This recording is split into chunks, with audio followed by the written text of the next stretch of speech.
La matinale de Radio Classique avec David Abiker. 7h15, les voix de l'économie. Et le directeur général du groupe Pierre et Vacances Center Parcs est l'invité de Stéphane Pedrazzi. Avec Del Sol Avocat.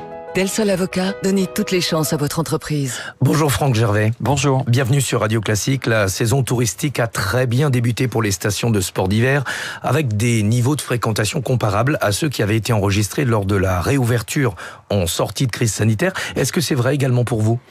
Oui, c'est vrai pour nous. D'abord, les conditions étaient excellentes. Il y a eu de la neige, beaucoup de neige, il y en a encore qui tombe. Il y a eu du soleil et il y a eu 2 semaines pleines de vacances. Les taux d'occupation pour nous, ça a été 94% d'occupation pour la semaine de Noël et 100% dans nos sites, dans nos résidences de montagne pour Pierre et Vacances pour la semaine du jour de l'an. Donc c'est effectivement très bien. Avec peut-être 2 choses à noter à l'intérieur, c'est une clientèle internationale qui est toujours là. Elle représente 51% de la fréquentation pendant ces vacances. Est-ce que c'est en augmentation par rapport aux autres années ? Alors c'est en augmentation ou c'est stable, mais à l'intérieur de ça, parce qu'on a toujours 50% on sur nous dit cette que les Britanniques sont de retour dans les stations de sport d'hiver. Les Britanniques sont vraiment de retour dans les stations et quiconque est allé au ski là cet hiver le voit. Donc Britannique vraiment de retour.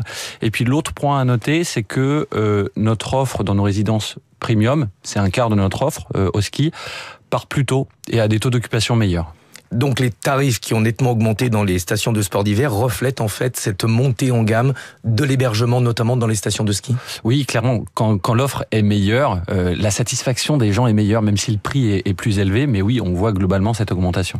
Vous parliez de la neige, il y en a beaucoup cette année, mais sur le long terme, la tendance est inquiétante. Comment est-ce que vous vous adaptez à l'évolution, au changement climatique ? Alors d'une part, on a, nous, 80% de nos résidences qui sont dans des stations au-dessus de 1800 mètres. Ça, c'est clé. Parce que 80% des résidences de montagne. De montagne, évidemment. Puisque je crois que c'est 20% de notre parc total. On a 60 résidences à la montagne, 80% d'entre elles sont au-dessus de 1800 mètres. Au moins, ça offre la garantie neige. Ça, c'est fondamental. Et après, on est aussi acteur du changement. Donc, comment est-ce que nous, on incite nos clients à améliorer leur consommation? Comment nous-mêmes, quand on construit, quand on rénove, on est en train de rénover une magnifique résidence à Voriaz, quand on aura fini la rénovation dans 2 ans, elle consommera moitié moins qu'aujourd'hui dans son empreinte énergétique. Et donc nous-mêmes, on veut absolument dire, on veut préserver la montagne, et plutôt que bâtir des constructions nouvelles, il faut plutôt réhabiliter l'existant et diminuer l'empreinte énergétique. Ça, c'est votre partie du job, j'ai envie de dire. Ça reste compliqué lorsqu'on travaille dans l'hébergement touristique, puisque, in fine, ce sont les clients qui décident ou non de réduire les émissions de gaz à effet de serre avec leur consommation. Oui, mais moi je crois beaucoup au fait de ne pas être punitif envers eux, mais de leur montrer ce que vous faites, vous, en contribution. Donc, faites de la pédagogie. On fait de la pédagogie, puis on montre nous-mêmes les efforts qu'on fait. Je vous donne un exemple, c'est que les espaces communs, on les chauffe à 19 degrés, pas plus.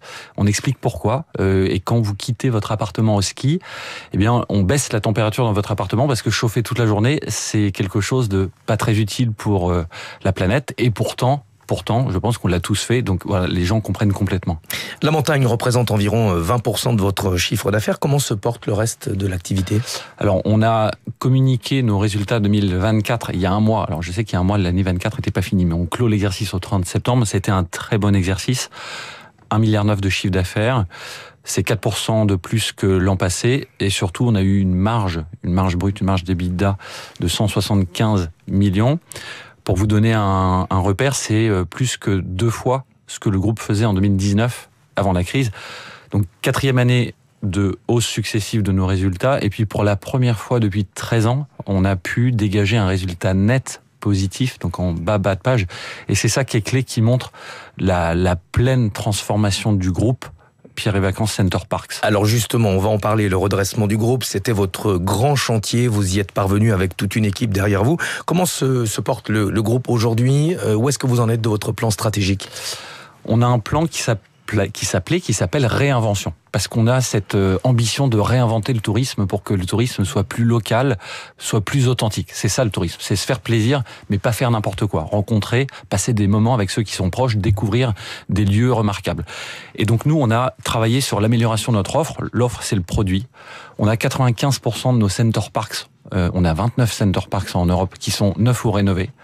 On vient d'en rénover un pour 65 millions en Sologne en France, qui est magnifique. Pour quiconque n'y est pas retourné depuis 5 ans, il ne le reconnaîtrait pas. Et ça veut dire qu'on a aussi travaillé sur la qualité de nos cottages, la qualité des espaces communs, la qualité des activités offertes sur place. Donc un gros effort sur l'attractivité. Énorme effort sur l'attractivité, être plus local, inciter aussi nos clients à visiter quand ils sont chez nous ce qui est alentour. On veut travailler avec les collectivités locales et ça a pour impact que la satisfaction de nos clients a gagné 20 points en gros depuis 3 ans.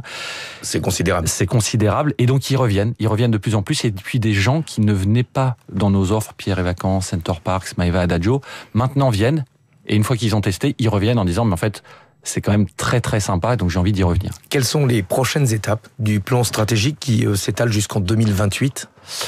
Alors nous, on vise à poursuivre notre développement, mais un développement qui est un développement raisonnable. On veut pas un développement qui soit contraire à notre stratégie. Qu'est-ce que ça veut dire ? Ça veut dire que pour Center Parcs, il faut continuer à pousser une offre réellement expérientielle. Vous êtes une famille souvent avec 4 personnes, vous voulez profiter d'activités personnalisées, d'ateliers cuisine avec vos enfants. Il faut proposer tout ça. Nos clients adorent.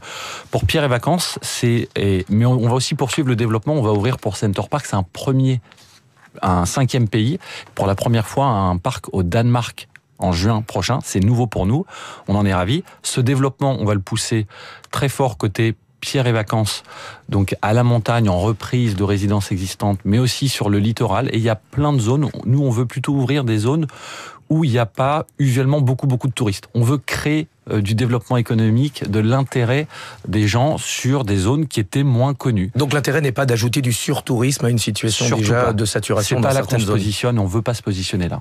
On a souvent dit qu'il y avait un avant et un après la crise sanitaire dans le secteur touristique. Qu'est-ce qui a changé dans les habitudes de réservation et d'activité aussi quand on est en vacances ? Alors beaucoup de choses. Côté réservation, il y a maintenant deux phénomènes. Premièrement, des gens qui réservent très très en avance, 6 mois, 5 mois en avance. Et c'est nouveau ça ? Oui, le taux de clients qui réservent 6 mois avant est plus important maintenant. Et qu'est-ce qu'ils réservent ? Souvent des résidences ou des parcs où ils sont déjà venus. Ils ont adoré, donc quasiment dès qu'ils repartent, qu'ils quittent là par exemple le ski, ils réservent pour l'an prochain. Ça c'est plus fort. Au milieu, on a une période qui est finalement un peu plus molle qu'avant et qui reprend ensuite 6 semaines avant les vacances, parce qu'il y a beaucoup d'offres encore sur le marché. Et là, les clients se décident au dernier moment en fonction de leur envie, de la météo, des offres disponibles. Et c'est là que ça reprend au dernier moment. Donc ça veut dire que quand vous êtes en charge du revenu management, donc du pricing, voilà, faut avoir le cœur un peu accroché. Ce sont des nouvelles habitudes. Et localement, ce qui a changé dans l'expérience des clients, c'est qu'ils nous demandent vraiment de rencontrer, d'aller à la rencontre des acteurs locaux et d'exercer des activités authentiques. Le fake, le truc vu partout, il a de moins en moins prise auprès d'eux. Donc c'est terminer les vacances au bord de la piscine sans sortir pendant une semaine du centre de vacances. Oui, complètement. Merci beaucoup Franck Gervais d'être venu ce matin sur Radio Classique, directeur général du groupe Pierre et Vacances Center Parcs. On garde tout de même la piscine et le soleil, parce que ça peut servir. Stéphane, à demain 6h pour la matinale de l'économie. À suivre les coulisses de la politique. Qui pour remplacer Laurent Fabius au Conseil constitutionnel qu'il quittera en mars ? La réponse de Marcelo Westfred, mais tout de suite, et si on parlait français ?